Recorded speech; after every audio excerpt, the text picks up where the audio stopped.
All right, you're looking at your pup and they're looking a little scraggly, so you're taking a peek at the scissors and you're thinking, what should I do?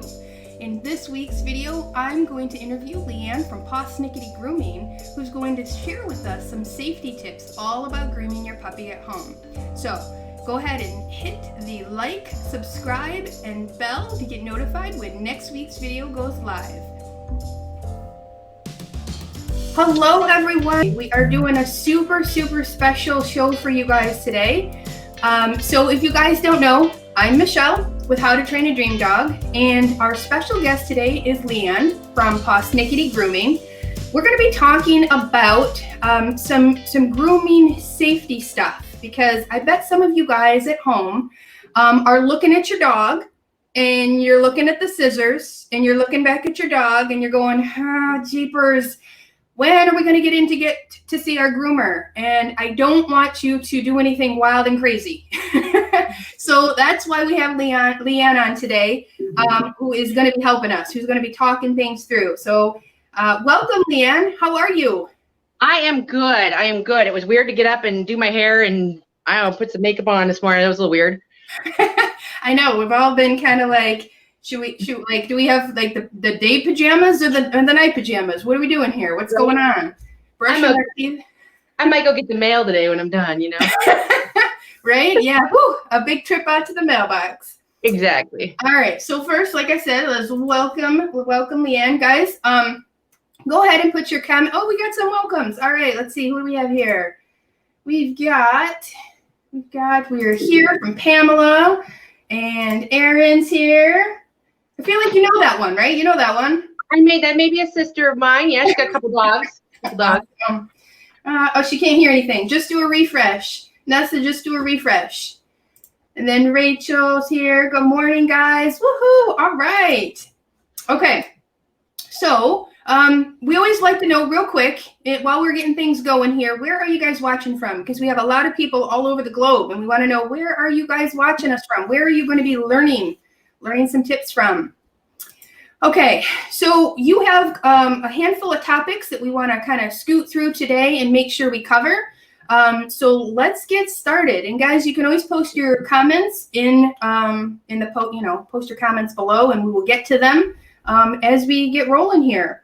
So I feel like the very first question that I want to ask is, where can we do this? Where should we be grooming our dogs from at home?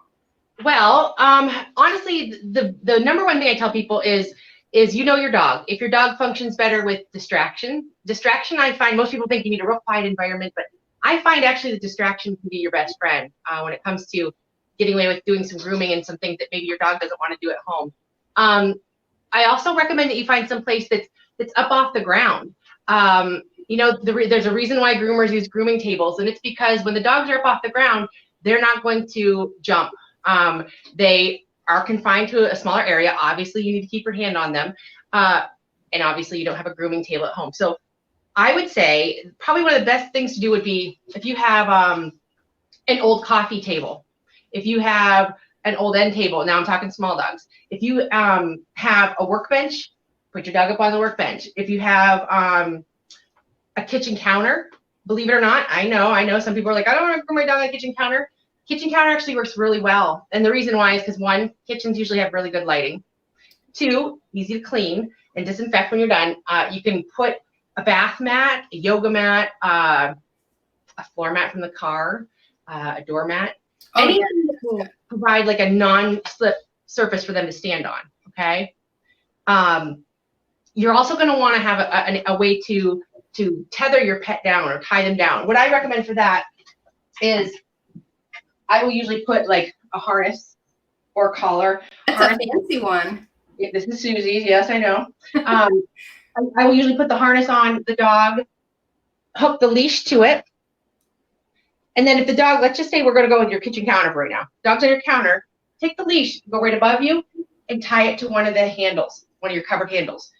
Don't let your husband see this, okay? But if you have a dog that's literally 10 pounds or around that range, it's not going to hurt anything. And again, it's just a little bit more assurance that they're not going to fall and get hurt. Now, if you're going to do it, again, we'll talk about small dogs for just a second. If you're going to do it on, like, say, an old end table or an old coffee table, go and get a clamp. And what you can do is you can take the clamp and clamp it right to the table, and you can hook just like a little leash. You can tie the leash to the clamp and hook it to your dog's collar, or hook it to the harness. That way they're confined, and they'll be more likely to stay right there. Okay. Now, if you have a big dog and you don't have a place that's safe to get them up, up off the air, up into the air, probably the best thing to do if you really need to be grooming on the ground is put the collar, put a leash on your dog, tie them to your kitchen table leg, tie them to the leg of your couch if you're sitting in the living room and doing it while you're watching TV. Just find a place where, if they lay down, they can't get up and walk away from you. Okay? I do a if your leash is thin enough, put your leash on the back side of a door and close the door. So don't just put it on the handle, but put it on the back side of the door and then close the door. And then we play a couple training games like that. And so that's one way to restrain our dogs. Before we continue on, I just want to kind of put this disclaimer out there. What we're doing today is by no means replacing going to your groomer. Your groomer, once we're allowed to kind of, go visit our groomers again, that's really what we want you doing. We don't really want you grooming from home, but we know that some of you guys are getting a little desperate with your pups. So we're trying to teach you how to do this stuff safely, so that you can just get things, get by. We're just getting by until we can get back to the groomer, right, Lee Ann? That's absolutely. There's definitely a lot more, I think, that gets involved with grooming and your pet's overall health and safety long term. That not that you can't learn how to do it at home. More power to you if you want. But I think most people realize too, it can be pretty difficult to brush their dogs at home, and dogs are kind of like toddlers, I say. Kids are worse for their parents than they are for anybody else, myself included. Usually Lika will groom Susie or one of my dogs for me because they're just better, for her. Though she wasn't very good. She bit me pretty hard this week, but that was my own fault. See? Even groomers get injured by their own dogs. Yeah, it takes a very special person, very special skill, to be able to properly groom. That's why there's schooling. That's why there's courses. That's why the grooming industry is regulated. Like it's, for the most part, it's not just a fly by the seat of your pants kind of thing. So. Right. It's very easy to cut and nick a dog, and it happens. Unfortunately, it even happens, where I've nicked dogs in the past. I mean, things happen. Dogs are moving targets. And you feel terrible. You feel terrible about it. And like I said, and it does make them a little gun shy. So safety first, always. If you don't feel safe doing it, then don't do it. But like I said, involve the family, get the dogs, just taken care of for now until you can get back onto a regular schedule. Excuse me, I'm sorry. The next thing I was going to tell you about is the tools. So now we've got a place that we're going to groom our dog. What next? What do we do next? There are just a few tools that you really need to have on hand. Again, this will depend on the kind of dog that you have. But for right now, what I'm going to talk about is the non-shedding, my dog gets a haircut kind of dog, okay? Doodles, poodles, Bijans, Shih Tzus, all of those kind of dogs, okay? For the most part, the number one tool you're going to want to need is, it's called a slicker brush, okay? Now, there are so many different kinds of slicker brushes out there, and everybody wonders, what's the difference?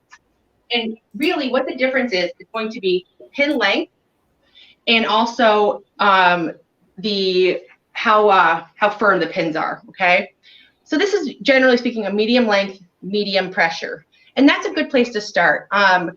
When you're brushing the dog, and I'm going to get one of my dogs in here in just a moment, when you're brushing them, it's very easy to give them brush burn, okay? And so, these can range in price too. I put together with Michelle a list of recommended products that she will be able to get to you guys to show you, okay, I'm looking at all kinds of stuff out there. Which one is right? Which one should I go with? What's a good quality one, but not too crazy? I'm going to post that. I'm going to post that packet right now in the comments. We don't want you guys leaving. Don't leave us because we got a lot of information we want to share. But I'll post that in the comments. And for you guys watching elsewhere, it'll be down in the description.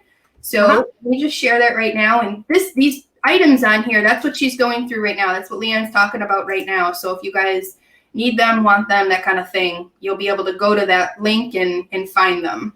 So sorry about that. Go ahead. No, that's okay. So the one that I recommend, again, it's going to be a medium length pin, and it's going to be a medium pressure, okay? If you're in a pinch right now, even it's hard to get things on Amazon right now, you can get just a general slicker brush at like PetSmart, and they are open at the pet stores. You know, they're definitely open as well. We're all trying to stay home as much as we can. So in the meantime, if you have to, most people at home have these kind of brushes, okay?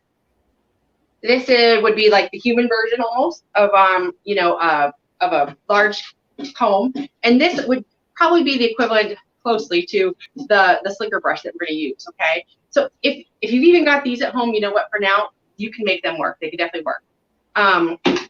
Once you get those, the next best friend you will ever have.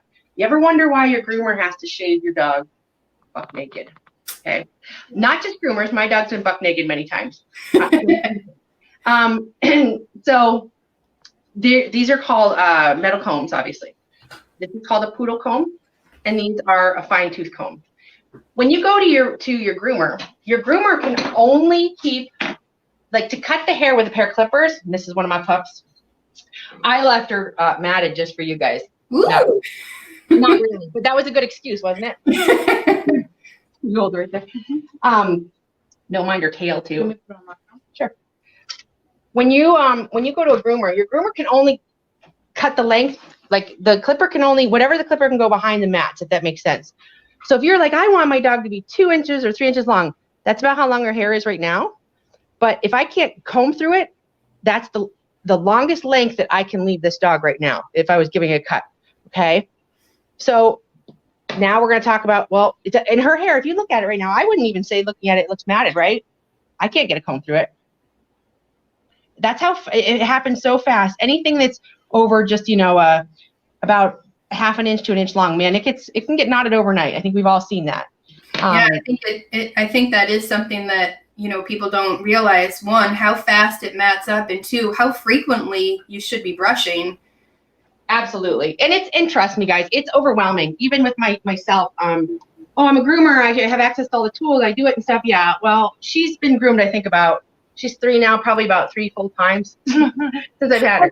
Come on now, that's not fair, because you're grooming everybody else's dog, and she gets done in like these stages. I've gone over to your place, and I've seen like half of her done because you had just been finishing up somebody else, and you're like, oh, I can squeeze her in right now. And then, yeah, so. Exactly. She's never, I don't think, ever stood on a table for the solid hour and a half or so that it takes to groom her. Which is why I got bit the other day, because I had time and I groomed her start to finish, and she was like, what is this crap? I'm not doing this the whole time. You know, I want little breaks, please. I want my breaks. Right? To be quite fair, all of our dogs got a bath last week. Yeah, so actually, for the first time ever, all five of my dogs are bathed. They are not all finished groomed, but they're all bathed. That's a start. So the very first thing, now we kind of know what products we got to get started with. The next thing you absolutely need to have is a really good detangling spray, dematting spray. There's tons and tons on the market. There's nothing wrong with any of them. At home right now, if you're in a pinch, if you have little kids and you have detangler for their hair, that'll work. If you have just human conditioner, okay, human hair conditioner, take it, and you can actually, if the mats are, let's just say the mats are really bad, I can take a little tiny bit at my finger, just a little bit, and you can grab the hold of the mats. You can kind of rub it in. Now, if you're going to use a home-based or home conditioner like you know, Suave or whatever, Suave, or the VO5, this will leave your dog greasy. You're going to end up having to give it a bath. We're going to try to avoid giving them a bath. Yes, in a moment. What I recommend is really getting, you know, a good detangling spray. And the one I would recommend, you can get it pretty much anywhere. Believe it or not, it was actually a product that's made for horses, but it is by far my chosen. I use it a lot, and it doesn't leave them greasy. It doesn't leave them anything. It also, once you get the dog combed out, puts like a very thin, it's not silicone, but for lack of a better term, like a protective layer on top of the fur. It's going to repel dirt. It's going to keep it from tangling up back as fast as not having anything on there. Okay. That's in our list too. That's in the list on the packet that we shared. Definitely. You can get that online. You can get it at Country Max. You can get it at several of the pet stores. You can find it, most places. So I put some into, a Mr. bottle. So the very first thing you're going to do when you get your dog ready to be groomed is I'm just going to quickly rub in just a little bit of this Shoshi, just like that. Okay. And then I'm going to take this brush or the slicker. I'm going to purposely use, the brushes that I think most people have at home. Okay. Now, what you're going to do is you're going to comb through it. Okay. And you think you're getting all the way through, right? You think with this or with your slicker, you're going to get all the way through. And this is where most dog groomers kind of, I don't want to say fail, or not dog groomers, excuse me, home dog owners, excuse me, is they think, oh, I slickered them, right? They're good. We're good, right? That looks, I don't know, to me at first glance, that looks pretty good, doesn't it? But let's go back to the groomer test. Can I get a comb through it? Watch this, guys. Watch. I can't. I still can't. So even though I can get it here, if you brought this dog right now into the groomer, either one, they have to demat him, or I have to cut that off, okay? That's why your dogs end up getting shaved, unfortunately, because dematting can take, especially on a large doodle, it can take hours, and it is painful. I'm not going to lie. If you're going to try to get all these little knots out one by one, you're catching them with the comb. You're catching them with a comb, and it's, it hurts. It's just like pulling your own hair. So now what we're going to do is, again, when you use a slicker brush, my recommendation is start from the top of the dog and work down.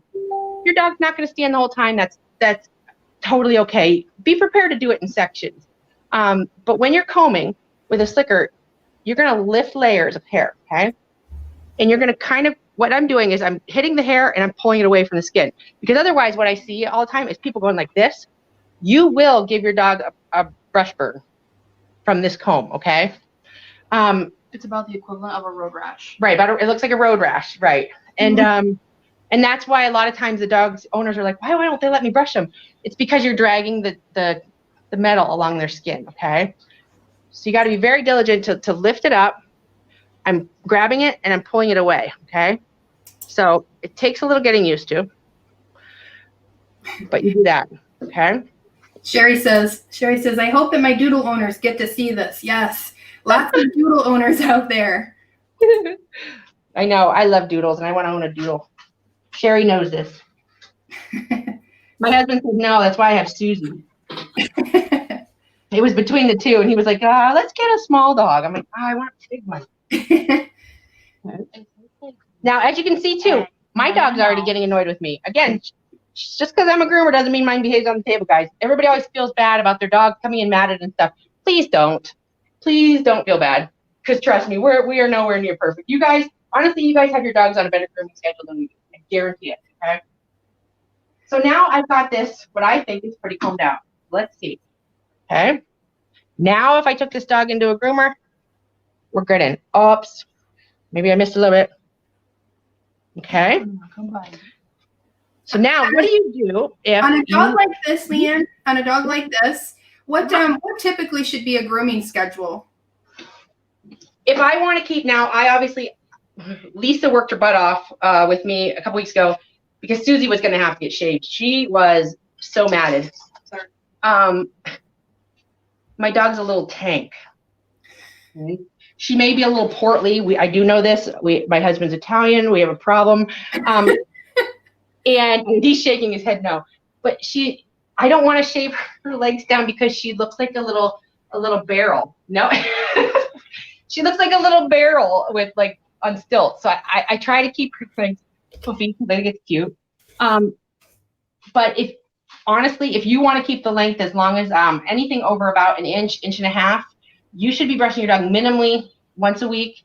And if it gets about 2 inches or longer, you probably should be doing it every other day, depending on how much activity you guys are doing, especially this time of year.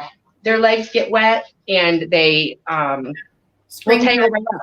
They tangle right up. Okay, so every time they go to the bathroom and everything else. Now, let's just say we get to a mat and you can't get it out. You can't get it out just by going through. So you're always going to do a slicker, a wide tooth comb, and then you want to get all the way down to the spine. If you can get through your dog's hair all the way to the skin, you know that dog is mat free, okay? if you get a mat that you can't get out, here. Don't worry, there's a fancy tool for that. She's going to tell you about it right now. Exactly, there is a fancy tool for that. So they sell these. Mine's a little different than the one I recommend to you guys. This is called a mat break or a mat splitting tool. Now, what this is basically these are blades. So the first thing I'm going to tell you to do is the one I put on the recommended pages. It's got a little less blade, so you're a little less likely to get hurt. But please know, it is a blade, an open blade. You can cut yourself, you can cut your dog, okay? But unfortunately, if the mats are that tight, what you have to do is you have to use this type of a tool or scissors to split the mat. So let me just see if I've got it. I'm pretty confident I can find one. Let me see. Okay, let's see here. I'm gonna make one right here. Look I'm gonna make a mat in my dog, guys. This is love, guys. This is definitely love. So if you get a big mat, and it'll turn in, you can feel it. You know what I mean? A lot of people are like, my dog's not matted. But again, feel close to the skin. Sometimes it feels like it's actually the body of the dog that you're touching, and it's not. It's a mat. So now I got a good size, mat in here. What I'm gonna have to do? The first thing you do is you would hold it by the skin. And you're going to, you sprayed the show sheen in it just to rough it up. You can always take more of the detangler and really spray it, really soak it, rub it into that mat, okay? Now, can you hold her, rub it in real good, okay? Let it sit for a second or two. And then what you're going to do is you start by taking the slicker again, and you're going to try to pull as much hair out of that, the matting is separated as much as possible. And when you get to a point where, okay, you know what, I'm left with this chunk now, and I can't get it out, okay? No matter what I do, I can't get it out. That's when the mat tool comes in. What you're gonna do, so I'm trying to see, you guys can kind of see where the mat begins. Yeah, we can definitely see that, how it's knotted up there. So I'm gonna try to hold the dog's skin and hair in my finger so that I'm not gonna pull and I'm not risking cutting the dog, okay? And the tool goes inside, so you're basically going to wiggle the hair in there, and I'm going to pull it, and it's going to cut those mats, the chunks apart, okay? So now, see, it took that big ball mat, and it cut it up. Yeah, let me see if I can get some light behind it so you can see what it did here. Okay, so see how it took that big knot, and it kind of like divided it up? Then you're going to go back to your slicker brush, and you're going to break it apart, okay? Your test is, again, the comb. If it doesn't go through with the comb, you gotta go back to the Mom, what are you doing back there? Like, Mom, come on. All right. So you're gonna go through.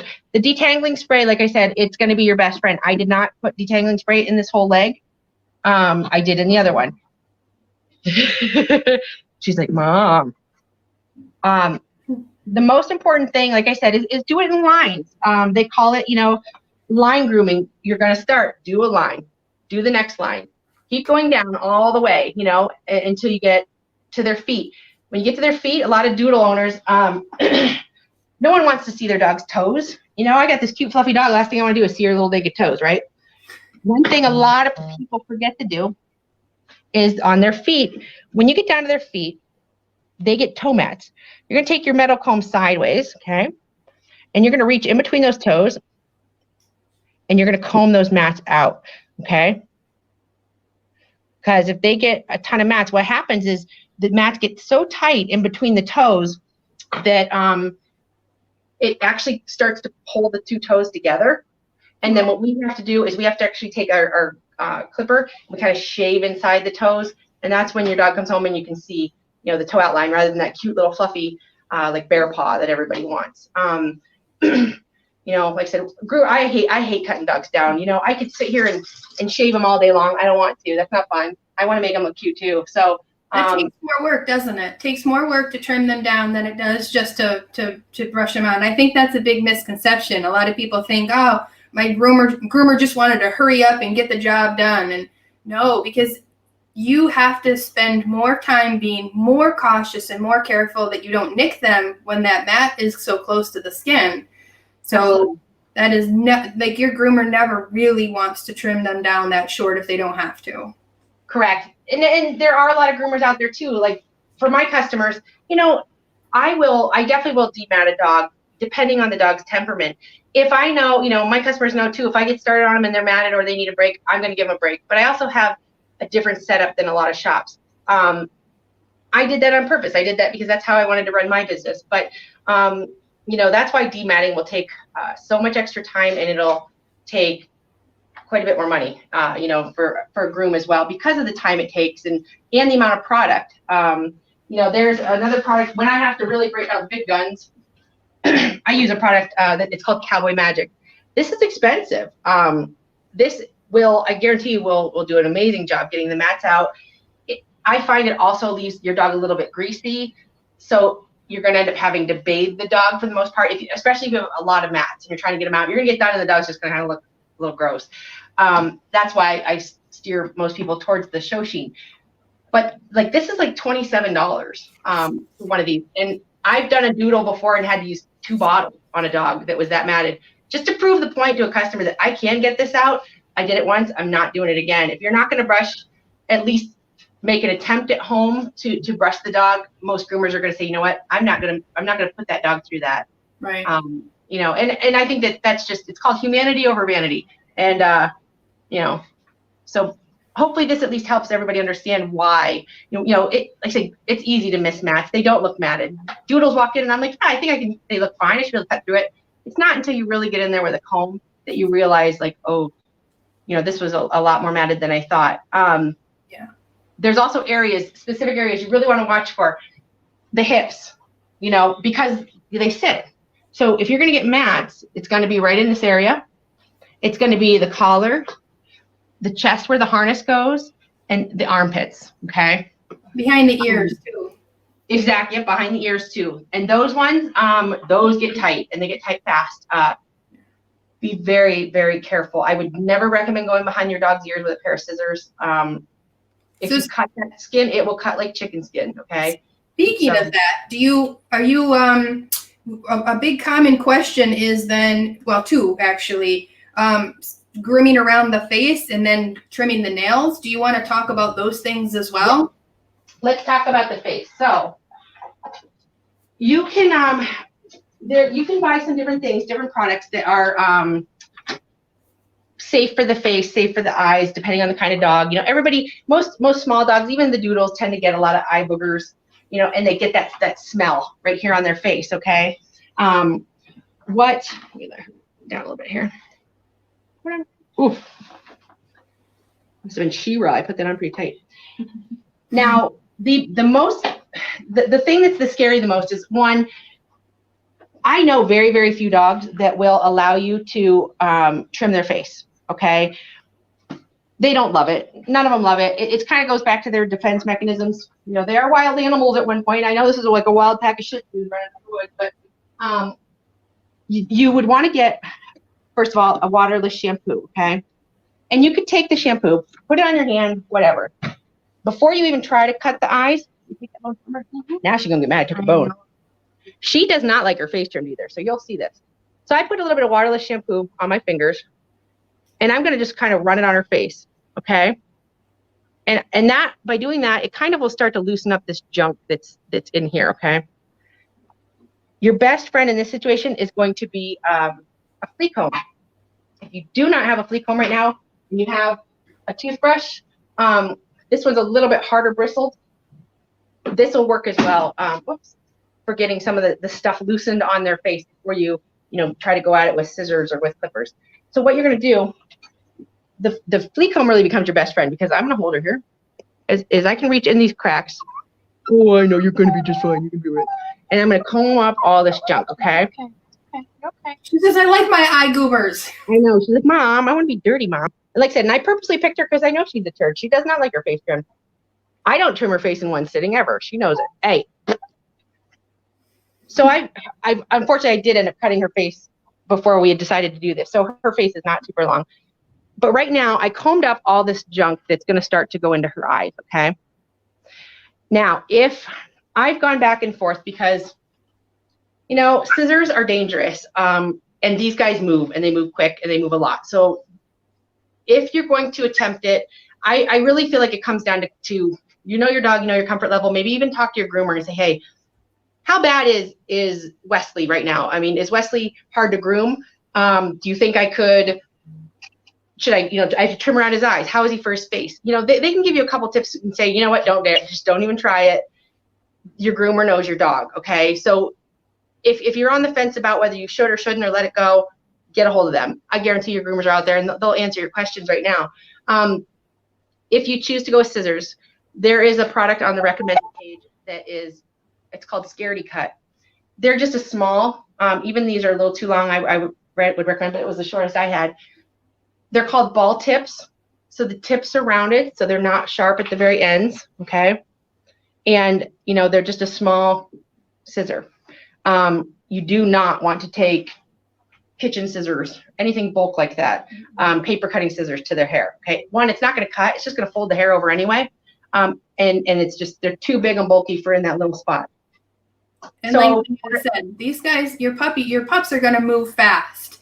And it's something that groomers get very used to, the zig and the zag of the dog. They learn the dog's movements and can react with that. But if it's something you're not familiar with, you could easily catch an eye, an eye. You could catch a cheek. You could catch a tongue. So tongues are notorious bleeders. Like, they won't just stop. So you want to be sure. Yeah. It looks like a bloodbath. I promise they won't bleed to death, but it does look like a bloodbath. So now we're ready to do the scissors. What I'm going to recommend before you even do that, now we've combed everything up. Most dogs, even doodles, you'll be surprised, have a little fold of skin. So like right here, doesn't that look like it's just hair sticking up? That's skin, okay? So you need to actually feel that and feel what am I cutting? So otherwise, just at first glance, I would think that whole thing would come off because that's just fur, but it's not. There's actually a flap of skin there. So if you're going to do scissors, feel first when you hold on to your dog, okay? If you only hold a couple pieces, everybody's like, oh, it's mean. It's not mean.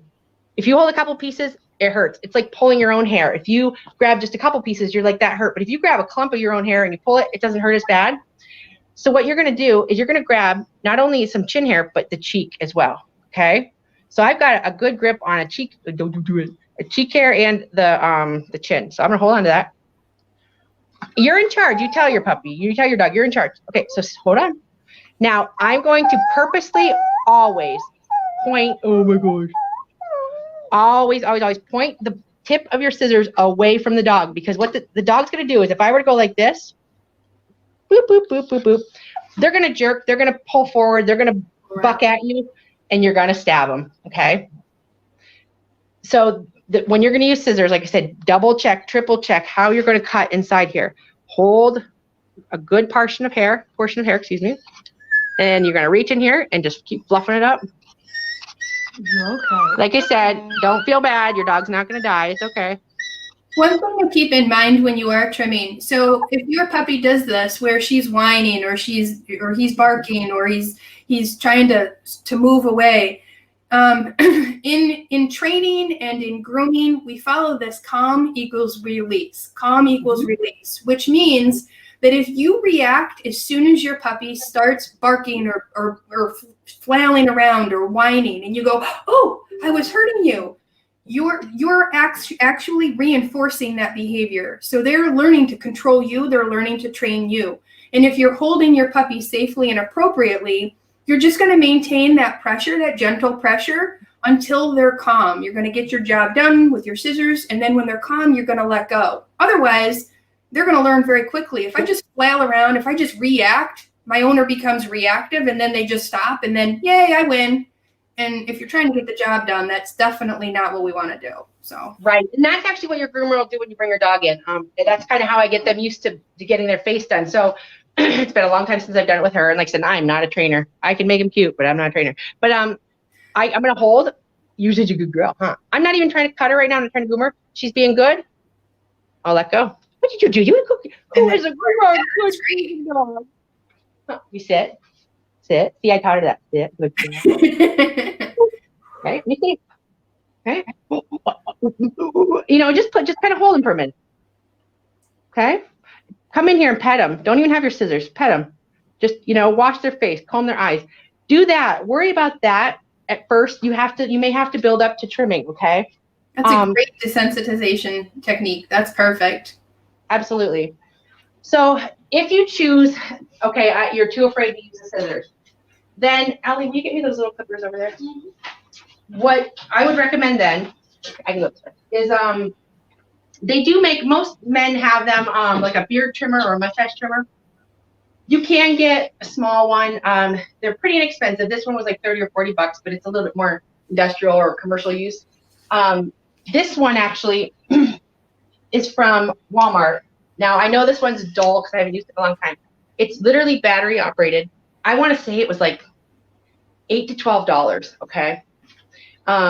And they work for a while. They work for a while till the blade gets dull and you throw them out. And for $8 to $12, you buy another one, okay? Put your tongues out. Put your tongue away. What you're going to do is if you decide to have one of these, you're going to do what's called a scooping motion. So I'm going to hold the dog the same, and I'm going to start, and I'm going to scoop it out, okay? You don't dig down. If you just scoop, you will not cut your dog, okay? So by doing that, what you do is, again, I'm going to hold on to her. I can do this side. Gotcha. Okay? See how I'm just kind of scooping away? Okay? So that's what you're going to do. You're going to start here, and you're going to scoop it out. Scoop it out, okay? Did that make sense for you guys with these? Yeah, that's definitely a great technique because, some people are a little shy with the scissors as they should be. They should be very cautious. So that's a great tool to be able to kind of just get in there and scoop out that eye goop. If I had a recommendation, I would definitely say to buy, and Michelle and I can look up a pair of these because, like I said, I have some customers that trim at home and they prefer the scissors. Some prefer this. This tool is great if you have the matting as well, because what you can do is if you had the mat, and instead of getting that mat splitter, what I will usually do is I'll hold the mat. Okay, I got my finger between the mat and the skin. I'm going to push the scissors through the mat and I'm going to slice it, okay? So ultimately, I use my scissors the same as, a matting tool. The matting tool is just a little safer. But you could also take this little pair of clippers and you can use the blade to shove it in the middle of that mat and break it up into pieces, okay? Or if it's, let's just say it's a really bad mat and it's got to go, you know what, you just grab a hold of it and just go, whoop, just scoop underneath it and cut it off, okay? You are going to be less likely to cut a dog using these than you will with scissors, as long as you remember not to poke at it, but to scoop. Always, scoop it out, okay? I like that technique you just used with the scissors. You didn't actually lob off a chunk. You were working on breaking up that mat by taking it and almost like splitting it, just using the scissors. That was pretty cool. Exactly. And a lot of times, the majority of time, when a dog comes in, even my own, you're going to have mats. I don't care. I don't care who you are. Every dog ends up having mats somewhere. And by splitting apart with the scissors, then what your groomer is doing is then she's coming behind with a pair of thinning shears. And now, okay, I made let's just say I made a dent. I can make a dent. Lisa can fix it later. I make her fix my dent. So I make it purposely cut a chunk out here. Okay. Okay, so I just kind of cut a chunk. Oh, it looks like a sharp line.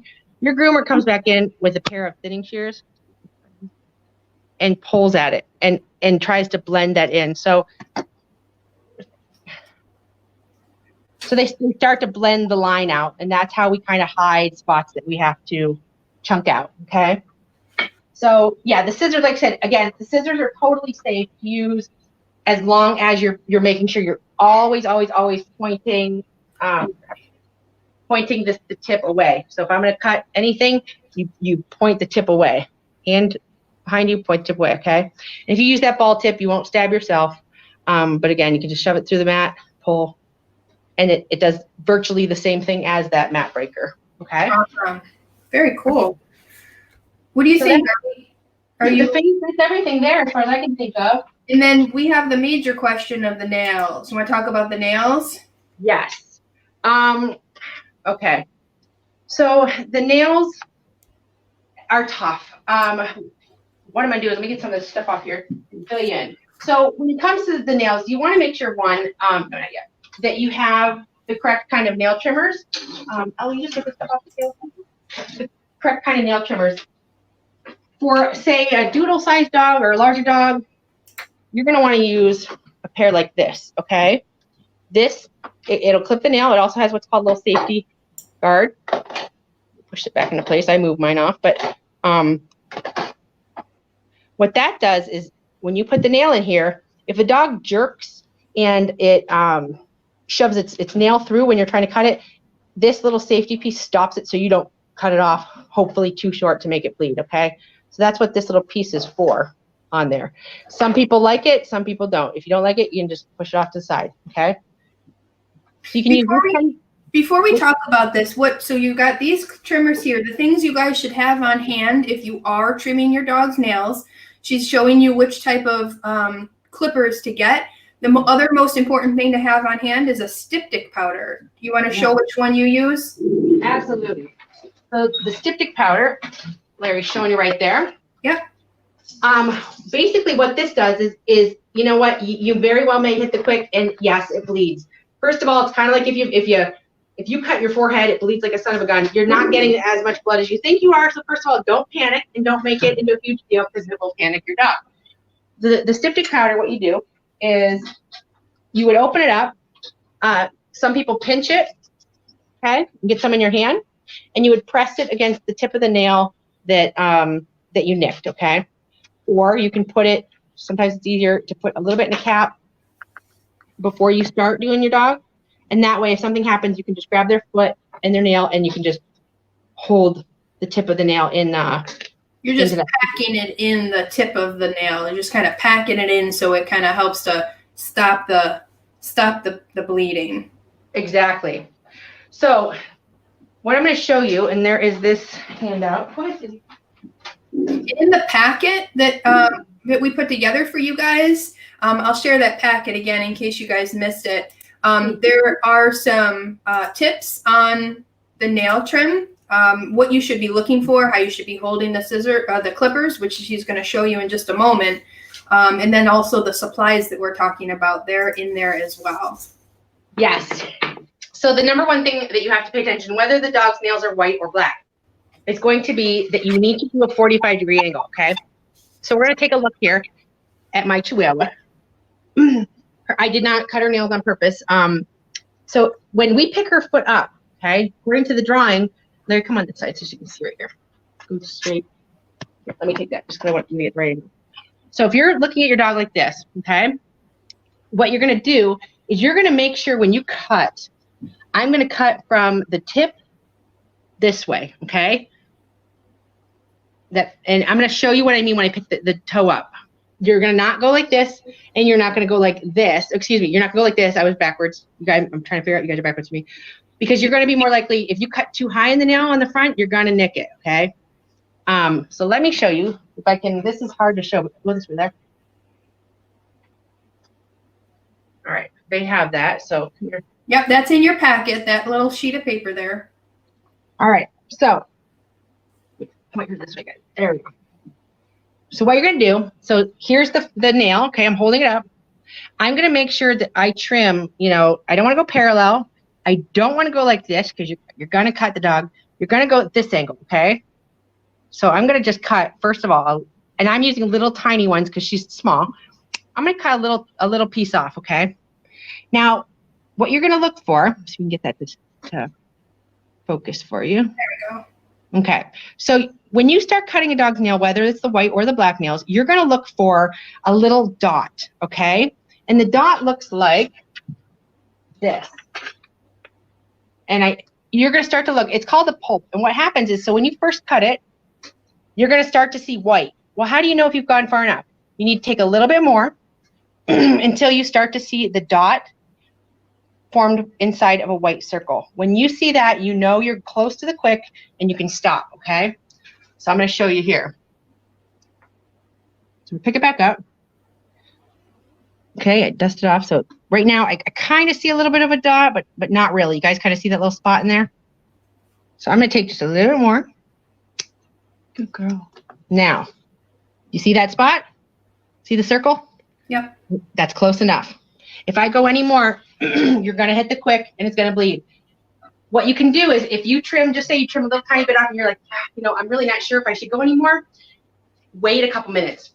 That quick is actually a blood vessel and it pulsates just like every vein in your body when your heart beats.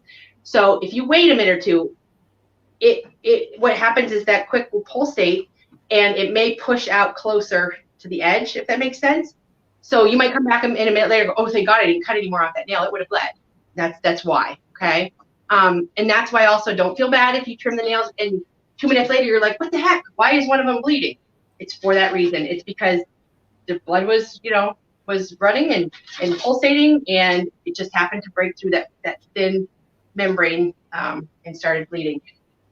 The thing is obviously you guys are not going to be cutting the dog's nails at home all the time. This is just to kind of get you through. But the reason you want to make sure you take enough off of their nails is because if you or your groomer doesn't take enough off, you have to take the nail to literally the perfect length. I have to be able to see the end of that quick, or else what happens is the quick keeps growing. And that's why you'll see dogs with really, really long nails that, I even have a dog of my own that we've tried for years. I cannot get that quick to recede. After it's been that long for so long, sometimes it just won't go back up, okay?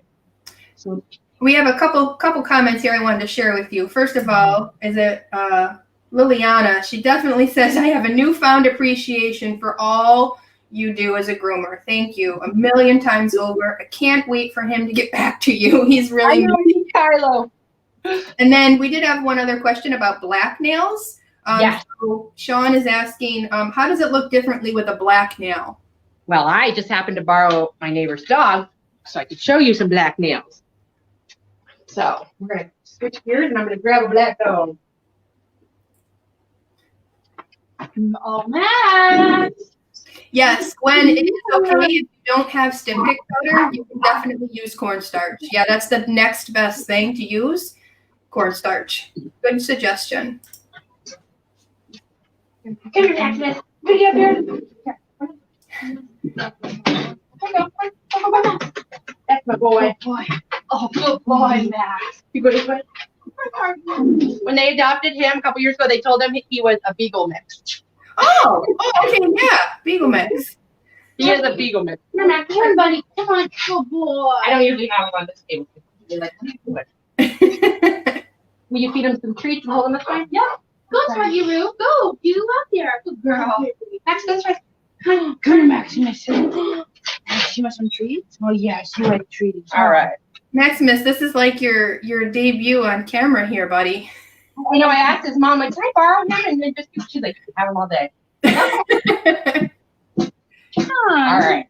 Now, I'm going to show you. I just did his nails a couple weeks ago. He was here, but I think we'll be able to get enough off. All right. So, Larry, if you come on this side. She can give you treats. Hold on. So we got black nails. Let's see if I can get him.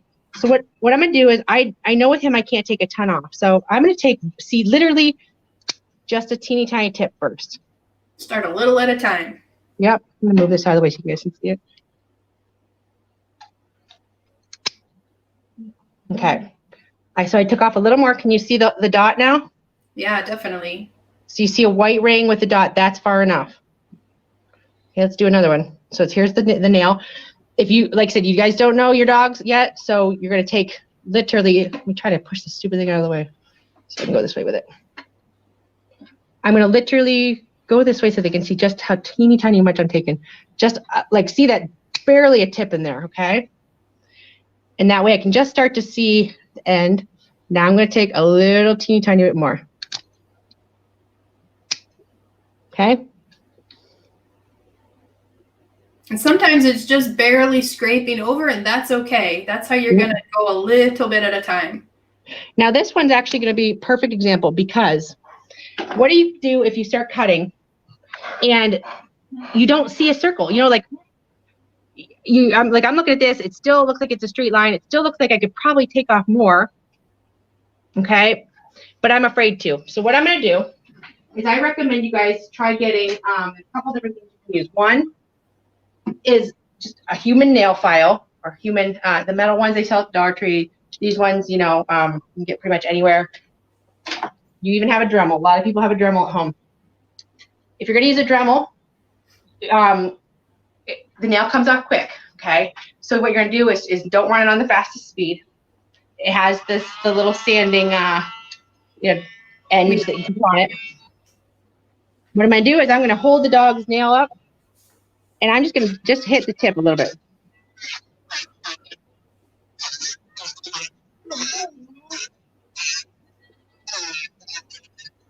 So I'm literally just doing a little tiny bit at a time. Now let me show you. So I cleaned it up. It's covered in dust. Just going to wipe it off here. Okay, we're getting... Rachel says about filing the nails. Yep, that's absolutely what she's doing there. Yep, see how she went a little too far? That's see how it was a teeny tiny little... What happened there is I filed it, but notice we still don't see... You can't rely always on the dot because you might not see a dot on every single nail. This is where like a lot of people are like, what the heck? You know, I don't know what's going on. He's a great example because he has some dots on some nails and some that you don't. And so by filing, that quick is right there, but you don't see a dot.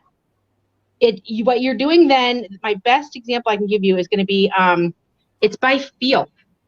If you're cutting through a dry part of the nail, the dead part of the nail, it feels dry when you cut it. When you cut through, when you start to get a little deeper, it starts to feel meaty, feels soft. So you got to kind of pay attention to that feeling in the clippers, okay? And it comes with practice too. I mean, obviously that's why groomers can do it as quickly as they can because one, they know your dog very well, and two, they know nails very well. They know that feeling. They had a lot of experience with it. And so, because like I said, obviously that one's not bleeding. It's not hurting him. Don't think you're. Does it hurt if you cut the quick too far? Absolutely. I mean, don't let anybody tell you it doesn't. But he didn't move. He's okay. Like a little nick like that was barely like a pinhole coming out. You know, and it's not even bleeding, but what I'm going to do is I'm going to basically I put some quick stop on my finger. I'm just going to hold on, you know, push it on there, and it's done. It's not going to bleed anymore, okay? Lisa had a good suggestion here. She was just saying if you're using the Dremel and you have a longer hair dog, make sure that you pull that hair back away from their paw so that it doesn't get wrapped around the Dremel. Absolutely. That's a great point because it will. The Dremels, most of them now, if you have a newer one, will stop, but the hair will get stuck. It'll still get stuck in the end of the file. Let's see, Lisa, what were some of the pantyhose they said you could take and put a pair of pantyhose on like your dog's foot and it'll pull the hair back and you can poke their nails. You poke the nails through and then it helps keep the hair back away from the ends of the nails. Plastic wrap works if you do the same thing. What works really good is press and seal. So if you take press and seal and you put it around your dog's foot, it's not going to fall off because it sticks to their fur. So then you can shove their nails through without trying to hold the pantyhose and everything else on. You're like pulling the hair back and then you just wrap just a little tiny bit of that on. And again, it's only temporary. It's just to hold that hair back so that when you're dremeling, the hair doesn't get all wrapped up in it. Exactly. So like I said, I just done his nails. I'm going to show you probably the most important thing you can do is obviously if your dogs are groomed on a regular 8-week, schedule in that range, going through what's going on right now, they're not going to get too crazy long. If you get your dog out and walk on pavement, walk on concrete, it will naturally wear down the tips and keep them okay until we get through this. The nails you have to watch are the Dewclaws. These nails are located on the inside of the front legs, and some dogs even have them, like he used to have them, he had them removed, on the inside of the back legs, okay? Those nails don't touch the ground. They're going to be the ones that are going to keep growing, and they're going to push into the pads, okay? So it's the same thing. You're going to want to cut a little bit. I'm kind of starting to see that little hole, that little circle. There it is. So see how now this one's got a circle? Now, of course, again, I just nicked him a teeny tiny bit because I just did his nails like a week ago. But, like I said, that's why you got to make sure you have the Styptic powder. You got to have something to kind of keep him, keep it good.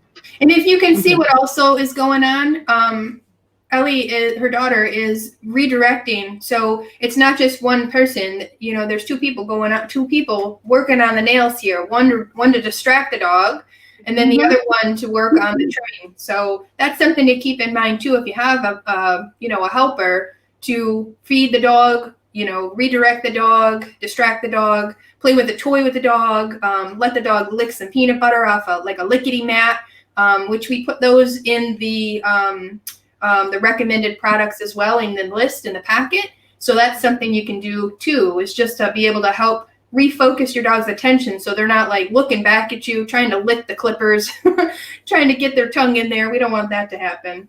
Exactly. And I wasn't going to go over a ton load for you guys of, I know we've been talking about haircut dogs, but you guys that have the major shedding dogs and stuff, this is where you're going to use that Shoshin again. Spray the dog down. You can see, I just bathed him like a week or two ago. This dog sheds like no other. We bathed him last Excuse me. What you're going to do is rub it in. Okay. What, did you spray the Shoshin on him, or what did you spray on him? The Shoshin. Okay. Okay. You can use the slicker brush. Especially like he's got short hair. If you're going to have a husky or something, you're going to want to use a slicker. You're going to use a de-shedding tool. And like I said, if anybody's interested, we can do another video specifically on shedding dogs. But that Shoshin will work really good for your dogs, your cats, anybody, anyone that animals that sheds. Okay. And like I said, you guys know me, most of you. I do crazy stuff when I'm grooming, especially some of the difficult dogs I have. You could ask Kaylin how many times do I make her literally run in front of the front window when I'm trying to trim the nails or something. Like I'm always like, stand here and dance, just do something, and it works. Like I said, use distraction as your friend. That's probably the best tip I can give you. The more you can distract them, the more you'll get done. We're getting close to the hour mark, so there's two other things that I want to ask you about. Let me see here. One of them is flea and tick medications. Can you tell me real quick what your recommendation is for that? Absolutely. Guys, I will tell you already. This year I'm seeing, let me switch it around here, guys. Sorry, hold on.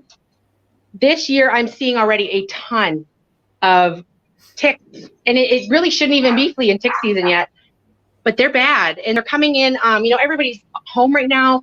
They're out walking around with their dogs, which is wonderful, but they are definitely getting the tick. So please, if you haven't done flea and tick medicine yet on the dogs, start doing it now, because you guys don't want to end up with your dogs with Lyme disease or anything. It can be very serious. We always say, talk to your vet about which products they recommend the most. People always ask us which ones we use, and although what we use on our dogs doesn't mean that it's always the best for yours. Like for example, Harper, what I use on her, my dog here, I can't use the same thing on Wesley or Pickles just because she's more sensitive. So there are topicals, there are collars, there are pills. We always just say make sure they are on some sort of preventative, but definitely talk to your vet about which one would be the best fit for you guys. Absolutely. And then the last question, tell us a little bit, like one of the, maybe 2 or 3 of the most important things. If you guys are bathing your dogs, there's water involved. What should we do to make sure that they don't smell a few days later, and also don't get super itchy after a bath? Absolutely. The very first thing you're going to do is, number one, I really recommend an aloe-based shampoo, not an oatmeal-based shampoo. Most people grab the oatmeal. And I say that because a lot of our dogs are on grain-free diets. I know that's kind of shifting. But if your dog doesn't eat grain and then you bathe it in a grain, if they have a grain allergy, they're going to itch. And I don't think a lot of people think about that because they're not ingesting it. But it is true. The aloe really works very well. Now, the key is wetting to the skin, sudsing them up, rinse, rinse, rinse, rinse, rinse. The number one reason why they end up smelling is because they either weren't wet all the way to the skin to be clean, and they did not get rinsed enough. You can't rinse too much, trust me. Yeah. Because if you do not rinse your dog very well, they will get so itchy, and then we potentially have hot spots forming and things like that, and we don't want that. So and then the last part of it would be, especially those out there with the doodles and the haircut dogs, after you do bathe them, and you have to get them completely dry. Wet hair, even damp hair, will mat. it will mat very, very fast. So it'll kind of take everything you just did and throw it out the window. Okay? Yeah, I mean, I think that would be one of the top things that people do when they bathe their dog at home. I see this all the time. They'd either leave their dog damp, they'll towel dry, or they'll get out the hair dryer, like the human hair dryer, and give it a few passes. That is not going to work. In order to get your dog to not have that smell a few days later, drying them to the bone, like drying them so good that when you put your fingers all the way through that hair, there is no dampness whatsoever. Mm-hmm. Yep, absolutely. Like I said, you got to make sure you get to the root. Again, on the recommended pages, there's a couple products you can use, a handheld dryer that will work. A human hair dryer will work as well. Be careful. You want to run it on the cool setting because their hair, and it just holds that heat and it can burn them. And if you wanted to actually buy a dog dryer, those with doodles and stuff, I'm telling you what, if we need to do another video for you, we will, because that $60 investment on a dryer will be your best friend. I guarantee it. Absolutely. Yeah. I mean, I know Lee Ann can't stress it enough. I can't stress it enough either. Just dry. Make sure they're dry. But like she's saying too, you don't want them to get burned. So making sure you have the right tool or right equipment so you don't burn your dog, because your handheld ones that we use on humans, they get too hot. You know, unless you're holding your button on that cool setting, if your dryer has it the entire time, that means it's going to take a very long time. And the dryer that she had recommended that's in that packet for you guys is what's kind of considered a high velocity dryer. That means that it blows the water off and doesn't just sit on there like our handheld dryers do. The water doesn't get blown off enough, and that's why it takes forever to dry your dog. So yeah. Awesome. All right. Do you have any additional tricks, tips, or things that we need to know about before we That's what I can think about. If anybody wants, more information, please reach out to me, Michelle. Like I said, I know everybody's worried about their dogs, and us groomers are too. I don't like this. I don't like it at all. Not one bit. No, we want to make sure that your dogs are safe, and that they can see. Their little eyes aren't glued closed because they got eye goobers and hair all in them. Yeah. Aw. Well, thank you so much. So I'm spitting while I'm talking. Thank you so much for coming on and sharing these tips with us to make sure our dogs are safe at home if we attempt grooming. And I will, be answering, and Lee Ann can answer any questions if you guys post them in the comments below. So even if you guys are watching the replay, don't hesitate to put your comments there. You can either tag us or just post them and we'll get notified. Yeah. All right. Well, guys, have a great rest of the day, and we will catch you in the next video. Talk to you soon. Thank you. Bye. Thank you so much.